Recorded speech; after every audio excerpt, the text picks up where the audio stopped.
हर western power जब पाकिस्तान आती, पाकिस्तान को डू मोर कहती। इंडिया तो हमेशा ही हमारे साथ टैग लगा के फिर रहा था, हर जगह उसने ये कहा कि इस टेररिस्ट एक्टिविटी के पीछे पाकिस्तान है। लेकिन पाकिस्तान ने एक बड़ा मॉरल स्टैंड लिया, अपने ऊपर कंट्रोल रखने वाले लीडर, वो हमारी मिलिट्री और पॉलिटिकल लीडर साबित हुई। व्हाइट हाउस के प्रोटोकॉल को तोड़ते हुए सर्विंग आर्मी चीफ को, फील्ड मार्शल को इनवाइट करता है व्हाइट हाउस में। वही ट्रंप कह रहा है आई लव पाकिस्तान, वो कह रहा है it was honour to meet field marshal. किसी भी मुल्क की फॉरेन पॉलिसी जो है वो उस मुल्क के जो नेशनल ऑब्जेक्टिव्स हैं उनको हासिल करने के लिए बनाई जाती है, और वो पॉलिसी डिफरेंट टूल्स और इंस्ट्रूमेंट इस्तेमाल करती है उन ऑब्जेक्टिव को हासिल करने के लिए, जिसमें इकोनॉमिक इंस्ट्रूमेंट भी हो सकता है, जिसमें मिलिट्री पॉलिसी या मिलिट्री इंस्ट्रूमेंट भी हो सकता है। क्योंकि क्लासमेट्स ने कहा था ना कि मिलिट्री और वार जो है that is another way of extending foreign policy, तो वो भी एक वे है। और सम टाइम आप सॉफ्ट पावर इस्तेमाल करते हैं, सम टाइम आप हार्ड पावर इस्तेमाल करते हैं, लेकिन मकसद उस मुल्क की फॉरेन पॉलिसी को के मकासद को हासिल करना होता है। पाकिस्तान जो इस माई कॉन्फ्लिक्ट से पहले दुनिया के डिप्लोमेटिक मैप था, उसके लिए जो सिचुएशन थी उसकी चंद मिसालें मैं आपको दूंगा। हर कंट्री, हर वेस्टर्न पावर जब पाकिस्तान आती, पाकिस्तान को डू मोर कहती, वार अगेंस्ट टेरर के हवाले से। और पाकिस्तान जिसने 80,000 से ऊपर अपनी जानें कुर्बान की थी इस वार अगेंस्ट टेरर में, उसको बजाय एक्नॉलेज करने की उस कुर्बानियों को, उसको विक्टिम ऑफ टेररिज्म समझने के, उसको सम टाइम टेररिज्म का इंस्ट्रूमेंट या उसका स्पॉन्सर करार देती। प्रेसिडेंट ट्रंप ने अपनी पहली टर्म में यही कहा था, और इंडिया तो हमेशा ही हमारे साथ टैग लगा के फिर रहा था।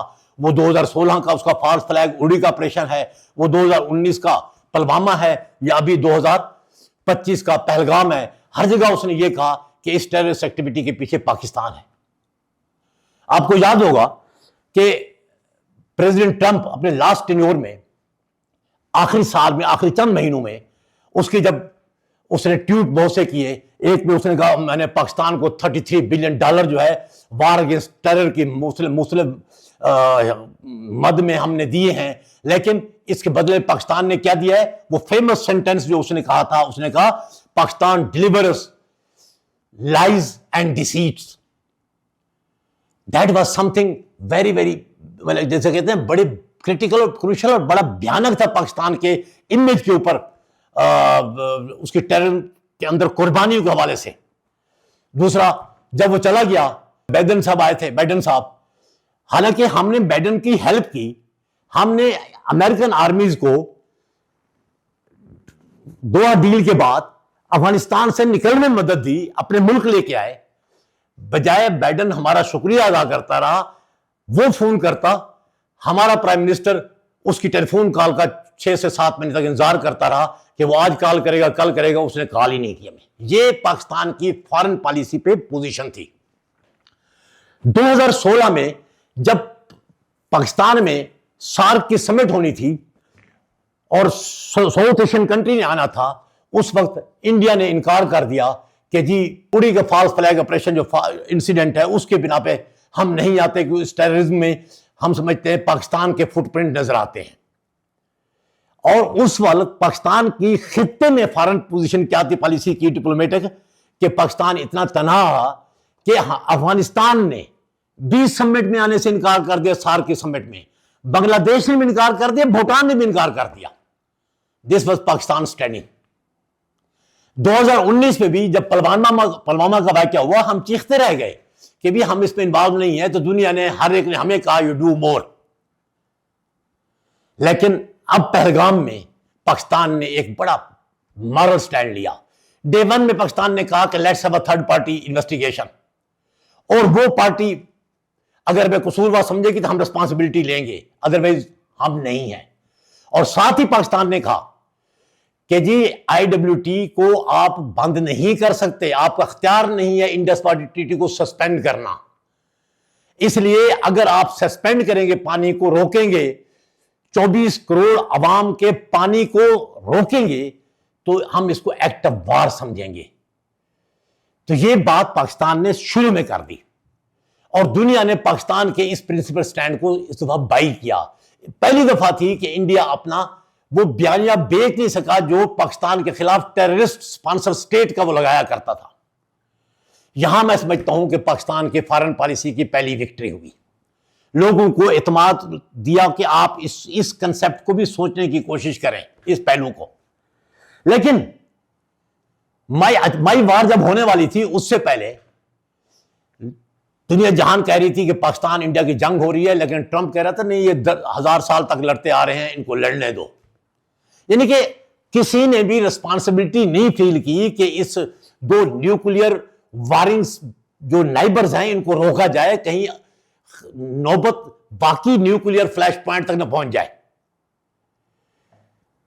किसी ने रोकने दिया और इंडिया इतना अपने इससे घुमंड था अपनी फौज पे और अपनी फॉरेन पॉलिसी पावर पे, डिप्लोमेसी पे, कि उसने 7 मई को पाकिस्तान की सॉवरेनिटी को वायलेट किया और पाकिस्तान के जो हिंटरलैंड है उस पे उसने मिसाइल फायर किए, जो भावलपुर, मुरीद के, आजाद कश्मीर, रावलाकोट, मुजफ्फराबाद एक्सेट्रा। लेकिन यह पहली दफा थी पाकिस्तान ने उसको न्यू नॉर्मल सेट नहीं करने दिया था। 2019 में उन्होंने न्यू नॉर्मल सेट किया था, वो इस तरीके से कि 2019 को उनके जहाज आए रावलाकोट, इसमें बालाकोट में बम फेंके चले गए, हमने नहीं रोका। वो अलग बात है कि नेक्स्ट डे हमने उनको पनिश किया, उसका जवाब दिया ऑपरेशन स्विफ्ट रिजल्ट में और उसमें अभिनंदन भी आया। लेकिन इस दफा हमने कहा नो, जिसने पाकिस्तान पे फायर किया है हम उसको इजाजत नहीं देंगे। और हमने उनके वही 5 जहाज 6 जहाज जिन्होंने पाकिस्तान की तरफ मिसाइल मारे थे हमने वो गिरा दिए और बाकियों को भी लॉक करके छोड़ दिया और ये इंप्रेशन दिया, दुनिया को मैसेज दिया कि हम पीस पे यकीन करते हैं और स्ट्रेटेजिक रिस्ट्रेंट पे बिलीव करते हैं। अभी भी वक्त है कि हमने और पनिश नहीं किया इंडिया को, अभी भी वक्त है कि इंटरनेशनल कम्युनिटी पीस को मौका दे। लेकिन इंडिया बाज नहीं आया। 8 को 9 को उसने बहुत सारे ड्रोन भेजे, एलओसी पे शेलिंग की, हमने हर जगह बिफिटिंग रिस्पांस दिया। लेकिन 10 मई की रात को जब उसने ब्रह्मोस मिसाइल फायर किए, अब ब्रह्मोस वो हैं जो कि न्यूक्लियर कैरियर हैं, ठीक है, कन्वेंशनल कैरियर भी होता है उसका, लेकिन एक्चुअली वो न्यूक्लियर कैरियर मिसाइल गिना जाता है। अब जब उन्होंने फायर किए तो अगर थोड़ी सी लापरवाही पाकिस्तान के पास होती तो पाकिस्तान इसको अपने ऊपर न्यूक्लियर अटैक समझता और इससे पहले कि वो लैंड करते हम न्यूक्लियर रिस्पांस दे चुके होते। लेकिन पाकिस्तान ने यहां स्ट्रेटेजिक रिस्ट्रेंट दिखाया, पाकिस्तान ने उसको गलत इंटरप्रेट नहीं किया। यह स्टेट्समैनशिप थी हमारी लीडरशिप की। लेकिन उसके बाद जब ने रिस्पांस दिया तो वो इंडियन जो कर्नल सोफिया कुरैशी थी वो भी इंडियन आर्मी की तरफ से स्टेटमेंट दे रही थी कि हम इसके बाद कुछ नहीं करेंगे अगर पाकिस्तान मजीद हम पे फायर ना करे, और अमेरिका और मिडिल ईस्ट कंट्रियां भी हमसे रिक्वेस्ट कर रही थी कि आप रुक जाएं। यहां पर स्ट्रेटेजिक लीडरशिप जिसे कहते हैं ना, रिस्ट्रेंट जिसे कहते हैं, स्टेट्समैन, विजन, पीस, अपने ऊपर कंट्रोल रखने वाले लीडर, वो हमारी मिलिट्री और पॉलिटिकल लीडर साबित हुई।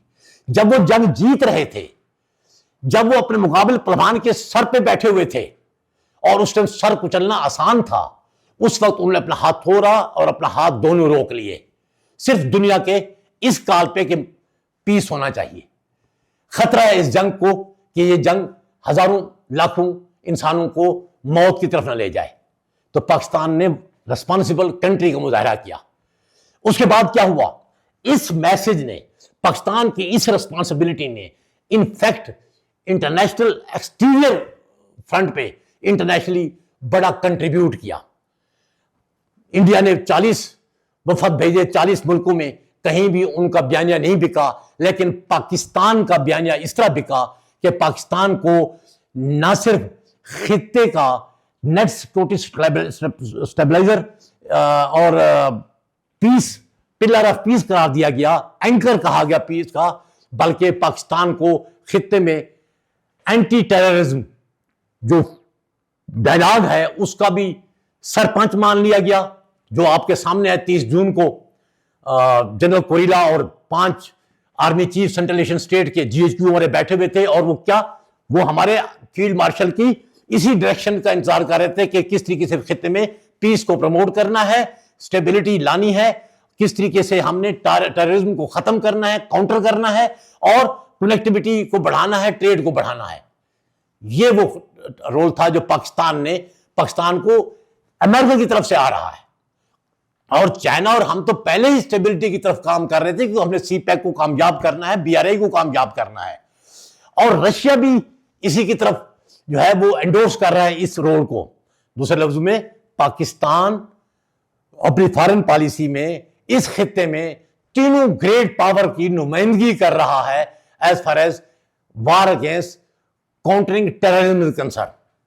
दूसरा, आप जाते हैं जब पाकिस्तान को कि मई वार के बाद 10 जून को जनरल कोरिला टेस्टमनी दे रहा है कांग्रेस को कि पाकिस्तान एक प्रूवन एलाई हो सकता है जिसने डिलीवर किया है एंटी टेररिज्म वार में, कुर्बानियां दी हैं और वो अभी तक टेररिज्म को परसूट जारी रखे हुए है। और पाकिस्तान को हम इंडिया के लेंस में नहीं बल्कि पाकिस्तान को अमेरिका के उस मफाद के लेंस में देखें जिससे वो पाकिस्तान अमेरिका के लिए इस खित्ते में स्टेबिलिटी मेंटेन रख सकता है, पीस को कंट्रोल कर सकता है और टेररिज्म को कंट्रोल कर सकता है।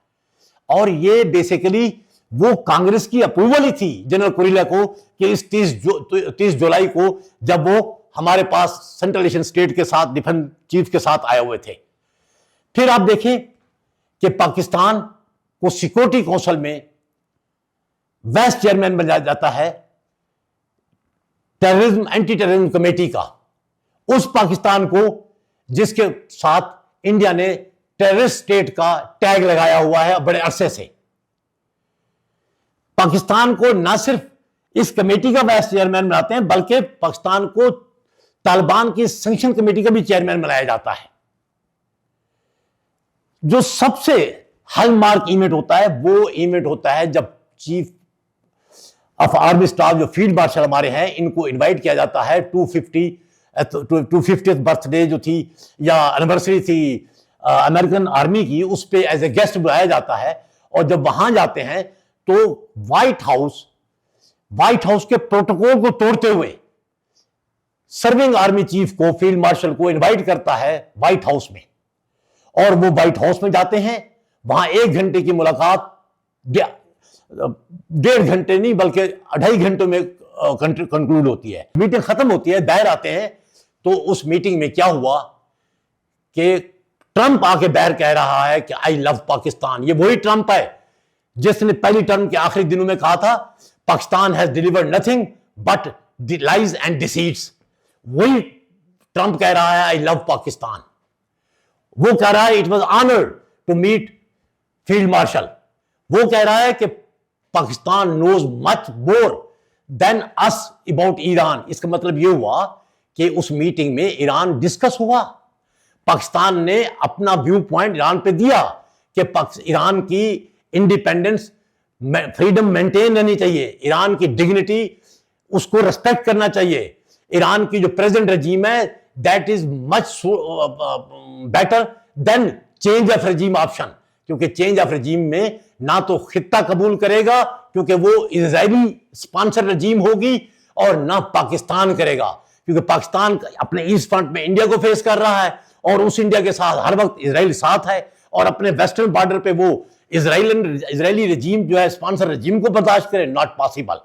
क्योंकि हम पहले ही प्रॉक्सी वार जो लड़ रहे हैं अब बलूचिस्तान में और अफगानिस्तान इसमें केपी में, उसके पीछे डोरें जो हैं वो इंडिया और इजराइल की तरफ से हिलाई जा रही हैं। तो इट इज नॉट एक्सेप्टेबल। और व्हाइट हाउस ने वो पाकिस्तान का स्टांस कबूल किया, उसे ओन किया और फाइनली इज्जतदार तरीके से ईरान इजराइल वार का कंक्लूजन हुआ। इसका क्रेडिट किसको जाता है? ये पाकिस्तान की मिलिट्री डिप्लोमेसी है। पाकिस्तान की मिलिट्री डिप्लोमेसी ने कल आपको एक फिगर दिया और जब BLA को अमेरिका ने बैन आउटफिट ऑर्गेनाइजेशन डिक्लेयर किया, as a terrorist organisation declare किया, ना सिर्फ BLA को बल्कि मजीद ब्रिगेड को भी। आपको मिलिट्री डिप्लोमेसी वो व्हाइट हाउस की ही बेसिकली इन्फ्लुएंसेस हैं जो आप देखते हैं। पाकिस्तान को ऊपर टैरिफ 29% से होकर नीचे 19 पे आ गया और इंडिया जो उसका स्ट्रेटेजिक अलाई था उसके ऊपर टैरिफ जो है वो 25 और फिर 50% पे चला गया। याद रखें, इंडिया अमेरिका का स्ट्रेटेजिक अलाई है, मेंबर ऑफ I2U2 है, मेंबर ऑफ क्वाड है, जबकि पाकिस्तान का सीटों संटों के बाद अमेरिका के साथ कोई मिलिट्री अलायंस नहीं है। वार अगेंस्ट टेरर में नॉन नेटो अलाई के तौर पर तो हम रहे हैं, लेकिन मिलिट्री कन्वेंशनल आर्मी के स्पॉन्सर नहीं रहे हम। जबकि चाइना के साथ हमारा स्ट्रेटेजिक अलायंस है, वो वन फ्रंट टू स्टेट वार वाला कंसेप्ट है।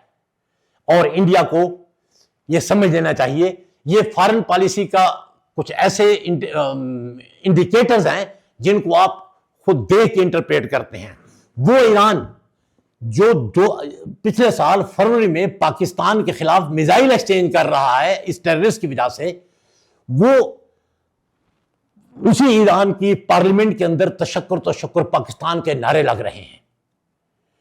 वो बांग्लादेश जो सार्क की समिट में नहीं आया था 2016 में, वो उसके बारे में इंडिया खतरे की बू सूंघ रहा है कि पाकिस्तान, बांग्लादेश और चाइना का अलायंस हो रहा है जो हमारी सिक्योरिटी के लिए थ्रेटन है। तुर्की, अजरबैजान हमारे साथ बाहर में खड़े हुए हैं, इंडिया के साथ कोई भी नहीं है। ये सारी जीत किसकी है? ये फॉरेन पॉलिसी की विक्ट्री है।